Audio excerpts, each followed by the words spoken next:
अस्सलाम वालेकुम dear students, मैं हूं आपका ट्यूटर मोहम्मद वाजिद रज़ा। आज मैं आपको डिस्कशन करूंगा आपके साथ practice your skills accounting skills in Excel.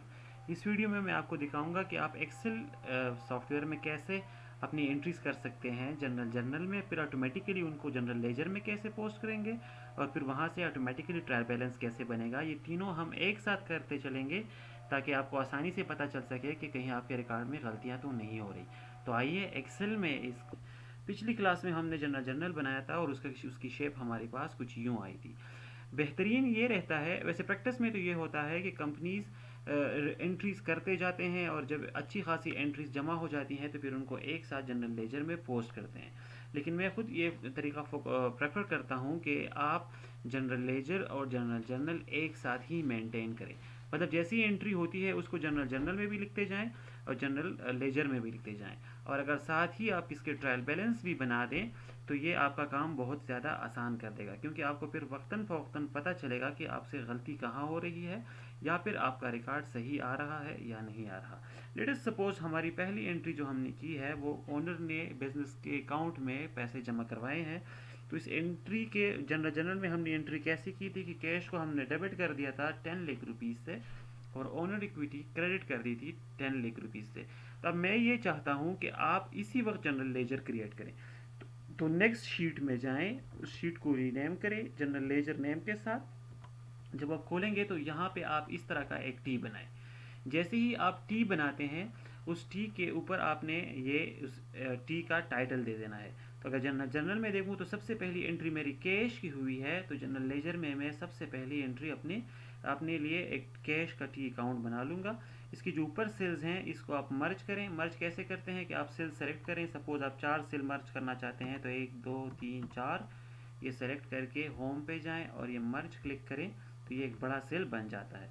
इस तरीके से मैंने ये इस टी का ऊपर वाला टाइटल वाला हिस्सा जो कैश है ये सेल मर्ज किए हैं और इसमें एक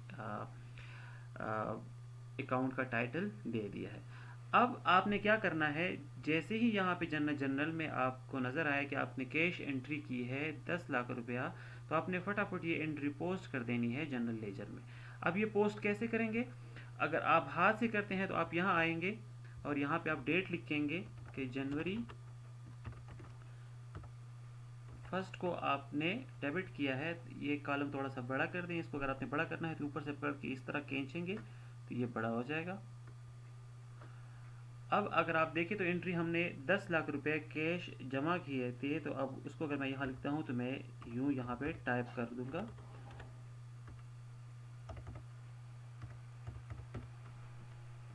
इसको आप होम से लेफ्ट इंडेंट कर दे ताकि ये नज़र आए खुल के। यस, अब देखिए यहाँ पे जनरल में जो 10 लाख रुपया मैंने डेबिट किए हैं कैश अकाउंट में, वो जनरल लेजर में भी 10 लाख रुपया एंटर हो गए हैं। अब अगर मैं जनरल में देखूँ तो दूसरा जो जनरल में कैश के बाद मैंने फटाफट ओनर इक्विटी क्रेडिट की है। तो आप भी जनरल लेजर में आएँ और एक और टी अकाउंट उसी वक्त बनाएं और उसको नाम दें ओनर इक्विटी। तो इसको बनाने के बजाय अगर मैं इसी को कॉपी करूँ, इसको सेलेक्ट करें सी और यहाँ पास आके इसको पेस्ट कर दें। इसका टाइटल चेंज कर दें, कैश है तो ये कैश के बजाय ओनर्स इक्विटी कर दें और ये एंट्री से मिटा दें। डेट दूसरी साइड पे ले आए,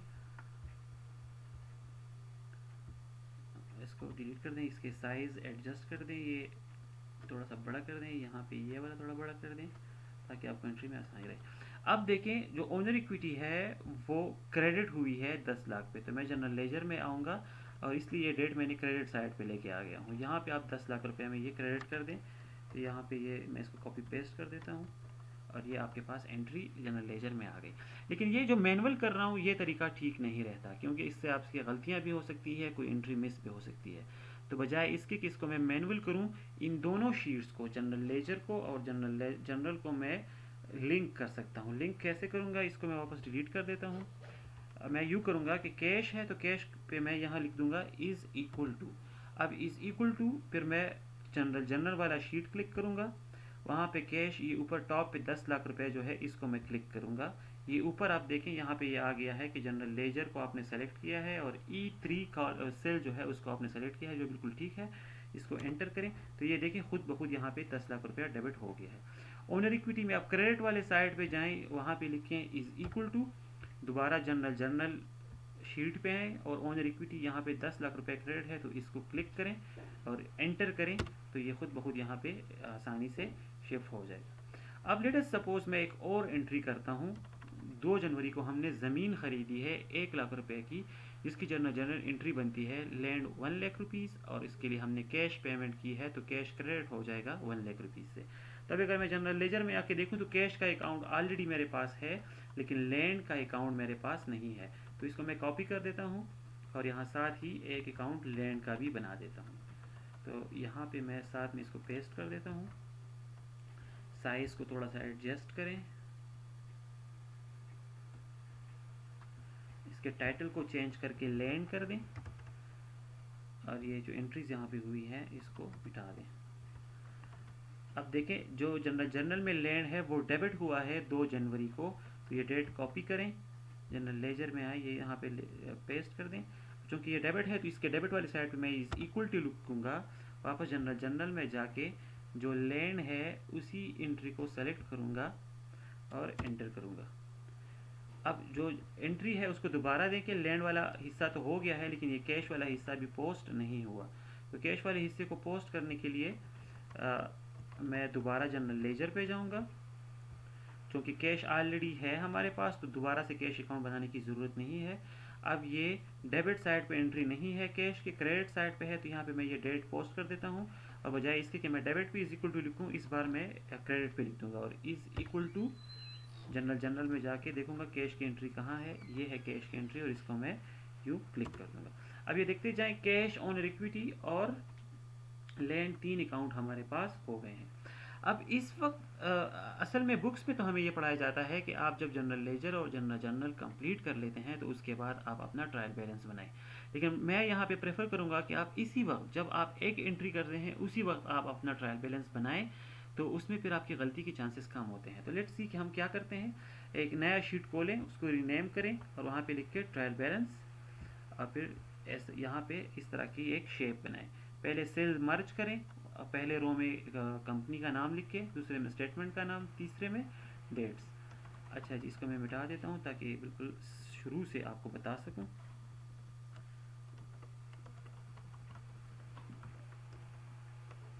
इस तरह जब एक शेप बन जाएगा तो सबसे पहले आपने यहाँ पे DR मतलब डेबिट और क्रेडिट लिख लेना है। अब चूंकि आप वापस अपने जनरल लेजर या जनरल में जाएं तो आप देखेंगे कि आपके पास सिर्फ 3 अकाउंट है, कैश है, ओनर इक्विटी है और लैंड है। तो ट्रायल बैलेंस में आप यहाँ आके टॉप पे कैश लिखते हैं, और कैश के बाद क्या है, ओनर इक्विटी है, लेकिन चूंकि ओनर इक्विटी हम बाद में लिखते हैं, सबसे पहले हम एसेट्स लिखते हैं। तो दूसरा एसेट अगर हमारे पास कोई है तो वो लिख लें। यस, लैंड है तो आप लैंड को भी यहाँ पे लिखते हैं, या चलें लैंड अभी रहने दें, पहले हम ओरिजिनल वाली एंट्री का करते हैं। जो पहली एंट्री थी कैश और ओनर इक्विटी 1 लाख और 1 लाख को, उसी एंट्री को हम लेके चलते हैं जिसके हमने यहाँ पे जनरल लेजर में पोस्टिंग की है कैश की, और ये रही ओनर इक्विटी की एंट्री। तो अभी ट्रायल बैलेंस में आए कैश और इसके नीचे लिखे ओनर्स इक्विटी। अब अगर आपको याद हो तो हम कहते थे कि जब भी आप टी बनाएं तो उस टी का बैलेंस निकालें और वो बैलेंस ले जाके ट्रायल बैलेंस में पोस्ट करें। अब अगर मैं इसका बैलेंस निकालूंगा तो वो कैसे निकालते हैं कि यहाँ पे जितने भी कैश की एंट्रीज हैं इस साइड पे वो हम जमा करते हैं और वो हम यहाँ पे लिखते हैं। फिर इसके बाद ये क्रेडिट साइड में जितनी एंट्रीज होते हैं उनको जमा करके हम इस जगह लिखते हैं, और फिर इन दोनों को एक दूसरे से माइनस करके बैलेंस निकालते हैं। ये करने के लिए आपको मैं एक आसान तरीका बताऊं, आप यूँ करें, यहाँ पे आके इज इक्वल टू लिखें और सम लिखें, SUM सम लिखेंगे, इसको हम सेलेक्ट करेंगे और ऊपर ये 1 लाख से लेकर नीचे तक जितने सेल्स हैं खाली या जितने भी हैं वो तमाम आप सेलेक्ट करें और इसको एंटर करें। तो यहाँ पे जितनी भी सेल्स होंगे वो ये ऐड कर देगा।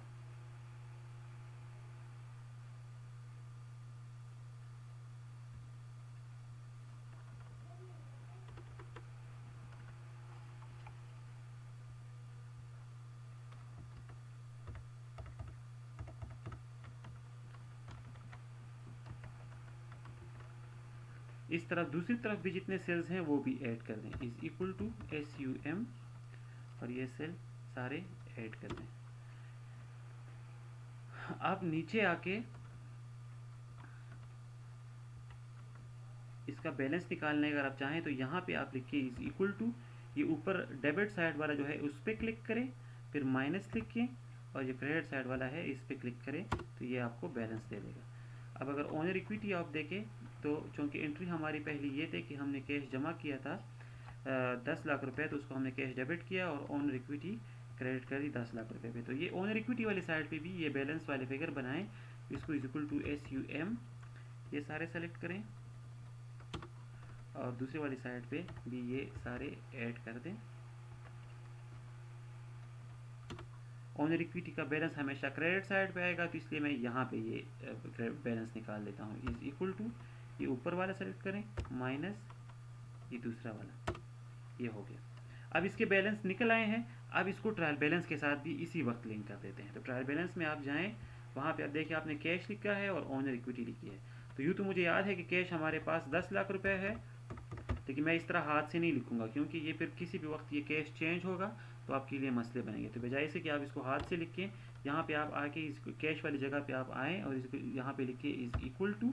अब जनरल लेजर में जाएं, कैश वाले टी पे जाएं, ये कैश वाला टी है, इसके नीचे जो आपने बैलेंस निकाला है ये इस पर आप क्लिक करें और इसको इज इक्वल टू कर दें, तो यहाँ पे खुद ब खुद ये 10 लाख आ जाएगा।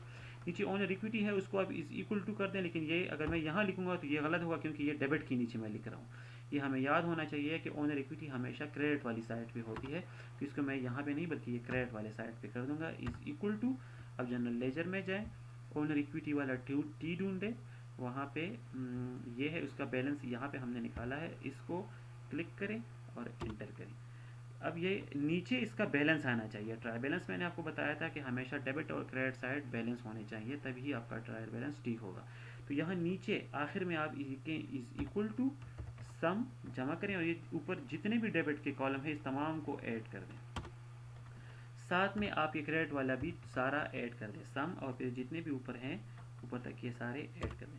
ये देखें आप नीचे जो 1 लाख और 1 लाख दोनों बिल्कुल बैलेंस आ गए हैं, तो इसका मतलब है कि ट्रायल बैलेंस हमारा इस वक्त तक सही जा रहा है।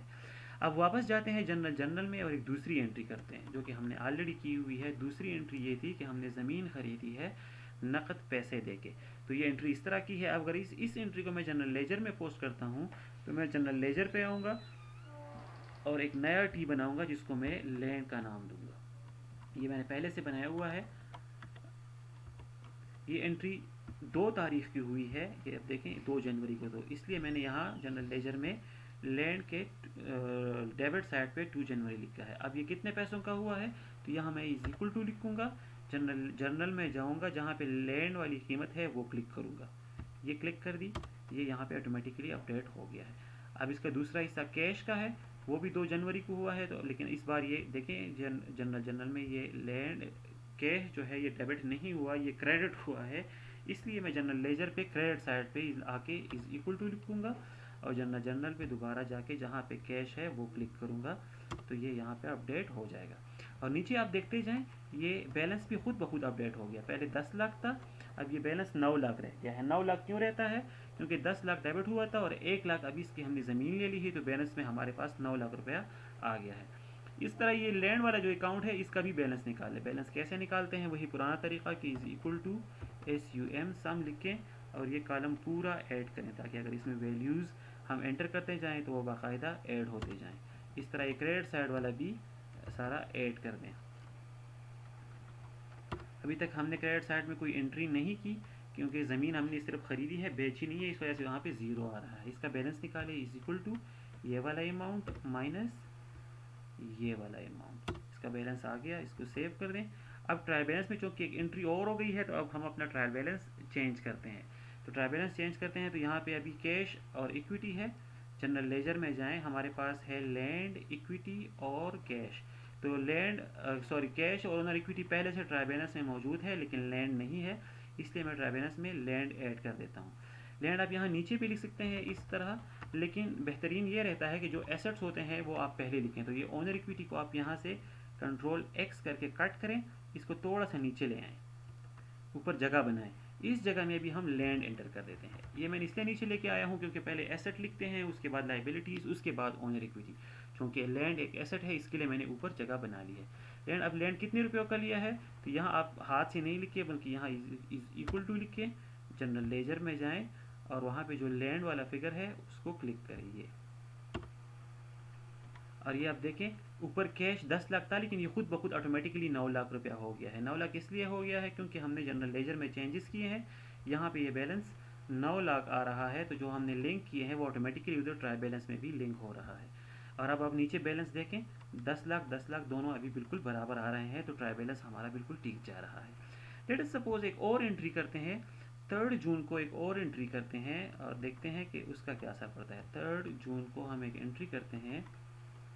लेट अस सपोज एंट्री करते हैं कि हमने कैश उधार ले लिया है, कैश उधार ले लिया है 2 लाख रुपया, और ये हमने नोट पेबल ले लिया है। तो यहाँ पे मैं नोट पेबल क्रेडिट कर लूँगा क्योंकि हमने उधार लिया है, तो कैश डेबिट हो गया और नोट पेबल क्रेडिट हो गया 2 लाख रुपया का। नीचे हम इसकी एक्सप्लेनेशन भी लिख देते हैं कि बोरोड मनी ऑन 10% इंटरेस्ट। मैं इज्यूम कर रहा हूँ कि 10% सूद इस पर हम देंगे, लेकिन वो बाद की बातें हैं, अभी सिर्फ एंट्री कर देते हैं। फिर बाद में इसके साथ हम डील करेंगे जब एडजस्टिंग एंट्रीज आएगी। अब ये देखिए जनरल में एक और एंट्री हो गई है, कैश डिस्टर्ब हो गया है और नोट पेबल। तो अगर मैं जनरल लेजर में जाऊँ तो कैश का अकाउंट मेरे पास पहले से है, लेकिन अभी कैश मेरे पास डेबिट हो गया है। तो जब डेबिट हो गया है तो मैं इस डेबिट वाले साइड पे इज इक्वल टू लिखूँगा, और जनरल में ये जो एंट्री यहाँ पे हमने डेबिट की है 2 लाख, ये मैं सेलेक्ट, इसको मैं क्लिक करके एंटर करूँगा तो ये यहाँ पे खुद ब खुद अपडेट हो जाएगा। डेट मैं चेंज कर देता हूँ, ये मैं 3 जून कर देता हूँ।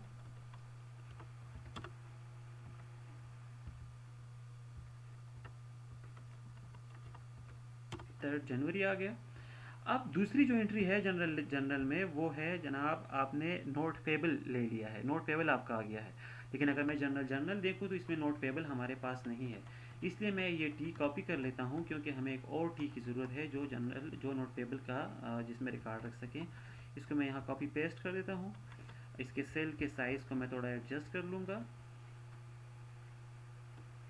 टाइटल लैंड में इसका चेंज करके नोट पेबल कर देता हूँ। एंट्री 3 जून को हुई है तो वो मैं 3 जून वाला डेट भी 3 जनवरी को डेट भी चेंज कर देता हूँ। और इसका चूँकि नोट पेबल हमेशा क्रेडिट साइड पे आता है, तो ये मैं दूसरी साइड वाले पे इधर होना चाहिए था, तो इसको मैं काट के वी और इधर is equal to note payable. आप उधर देखिए कितना है नोट पेबल, यहाँ पे ये क्रेडिट साइड पे है, तो इसको क्लिक करें, यहाँ ये आ गया है। और इसका बैलेंस ये चूँकि मैंने कॉपी पेस्ट किया है डेबिट साइड पे है, तो इसको यहाँ से हटा के इसको यहाँ से हटा के क्रेडिट साइड पे आना चाहिए। तो क्रेडिट साइड पे यहाँ पे आके आप लिखें इज इक्वल टू, ऊपर वाला सेलेक्ट करें, माइनस ये दूसरा सेलेक्ट करें और एंटर करें, तो ये बैलेंस आ गया है।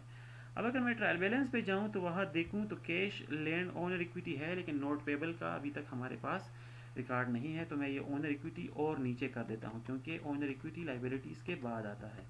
एक शिफ्ट ये नीचे कर देता हूँ, यहाँ पर मैं नोट पेबल बना लूँगा। अब नोट पेबल भी क्रेडिट होता है, तो मैं इस क्रेडिट वाले साइड पे सेल रखूँगा और is equal to general ledger पे जाऊँगा। और यहाँ पे भी आप देख सकेंगे कि ये नोट पेबल क्रेडिट साइड पे है, तो यहाँ से भी आपको अंदाज़ा हो सकता है कि जिस तरफ बैलेंस हो ट्रायल बैलेंस में आपने उसी तरफ रखना है। तो यहाँ पे क्रेडिट तरफ बैलेंस आ रहा है, तो ट्रायल बैलेंस में भी क्रेडिट साइड पे होगा। इसको मैं क्लिक कर देता हूँ और एंटर कर देते हैं, या ये देखिए ट्रायल बैलेंस बिल्कुल नीचे सही आ रहा है। अगर इसको मैं थोड़ा सा पीछे कर दूँ, मतलब कि अगर नोट पेबल की एंट्री मैंने ना की हो, तो अब ये देखें कैश खुद ब खुद ज़्यादा हो गया है, लैंड पहले से हमारे पास एंटर है। अगर आप नीचे देखें तो ये डेबिट में 12 लाख है, क्रेडिट में भी ये कम आ रहा है। क्यों कम आ रहा है? ट्रायल बैलेंस गलत नज़र आ रहा है क्योंकि अभी तक हमने नोट पेबल की एंट्री यहाँ पे नहीं की। जैसे ही हम नोट पेबल की एंट्री करेंगे ये खुद ब खुद सही हो जाएगा। तो is equal to general ledger में आप जाएँ, नोट पेबल वाली जगह पे आप क्लिक करें और ये देखें नीचे ट्रायल बैलेंस बिल्कुल सही हो गया है। आइए एक और एंट्री इसमें करते हैं। लेट अस सपोज हमने उधार पे या कैश बेसिस पे बिल्डिंग खरीद लिया है। तो अगर आप बिल्डिंग खरीदते हैं, इसी तारीख को चले कर देते हैं, 3 जनवरी को हमने बिल्डिंग खरीदा 5 लाख रुपए का,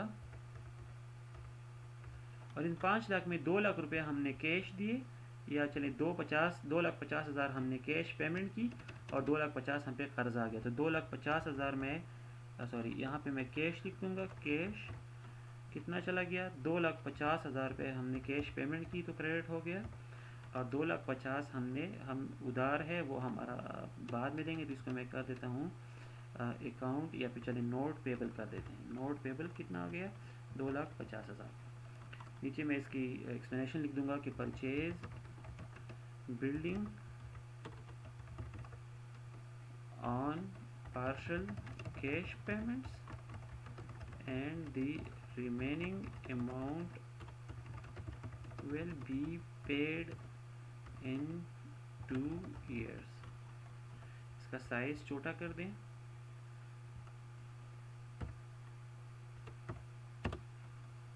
इसको मर्ज कर दें ताकि ये एक ही सेल में आ जाए, 2 सेल करके और इसको मर्ज करें ऐसे।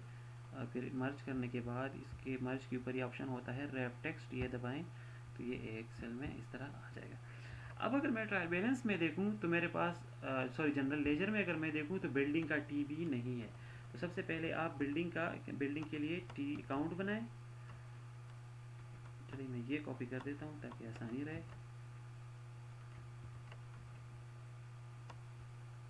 टाइटल को मैं चेंज कर देता हूं, इसको मैं बिल्डिंग कर दूंगा। ये वैल्यूज इसमें से डिलीट करने क्योंकि ये सारे कैश के हैं।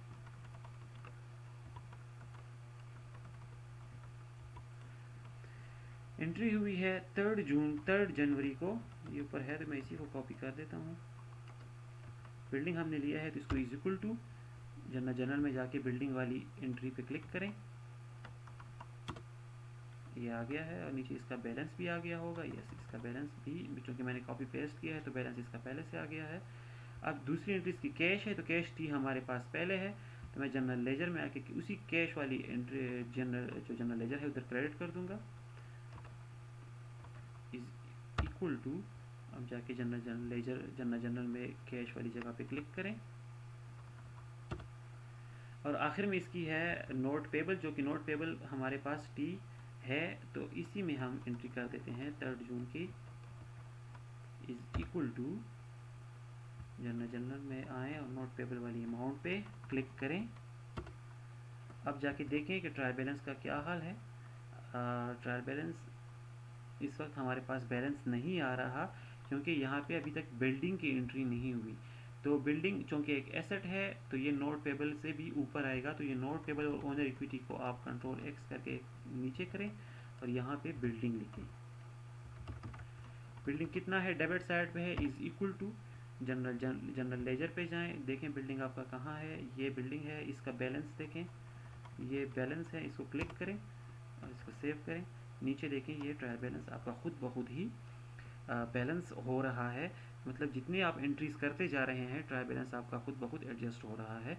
आज के लिए इतनी ही एंट्रीज काफ़ी हैं। इंशाल्लाह नेक्स्ट लेक्चर में हम कुछ और एंट्रीज इसी हिसाब से करेंगे और देखेंगे कि ट्रायल बैलेंस हमारा किस तरह से